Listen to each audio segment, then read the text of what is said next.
Welcome back. An 11-year-old Spokane girl is trying to get attention to a horrific situation in her parents' homeland.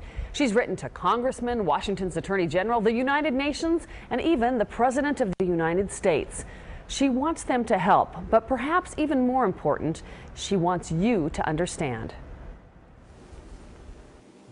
ABANG TAKA plays soccer and basketball just like many other sixth-grade girls. But she's also taken on a project far too complex and disturbing for her young years. These are pictures of people from Gambela, Ethiopia. They were taken by her father, who went there last February. His trip was not a pleasure trip. It was in response to what human rights organizations say was the government-led slaughter of hundreds of people from the Anuak tribe in 2003. Today, there are still thousands of people who fled Gambela for Sudan living in refugee sites. A lot of the kids over there, they don't really have any toys. They don't have clean water. They have no medical attention. They have no food. Like, they only get one scoop of food for the whole day. And some of them go many days without food or clean water. And I felt really bad because, like, we have, like, these iPods and portable DVD players. Many of the children are orphans. Some who surviving Anuaks say saw their parents killed before their eyes. The government had no reason to kill them because they never did anything. And their government just came in and killed men and boys and raped women and girls, and that's what happened in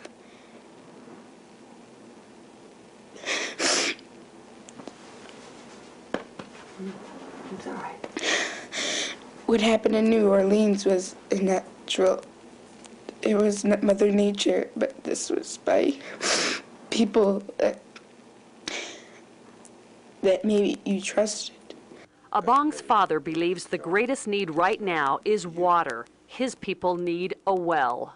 Thank you all for taking the time to read my letter about the genocide in my parents' hometown, Gambela, Ethiopia.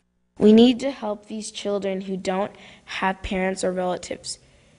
We need to also help the men, women, and elderlies that are now left with no food, clean water, medical supplies, and other important daily life things. Just to give you a brief summary of it, if you forgot, on December 13, 2003, armed soldiers went into my parents' village, Gambela, and killed men and boys. They also burned down huts, houses, churches, and schools. There were about 450 men killed in one day. The ones that weren't killed fled into Sudan, into refugee camps such as Puchala refugee camp and Alaria refugee camp. I am talking to you because now that the genocide is over, it has left horrible things. There are children who have no parents, and they are as young as 3 to 15 years old, and they have to take care of one another.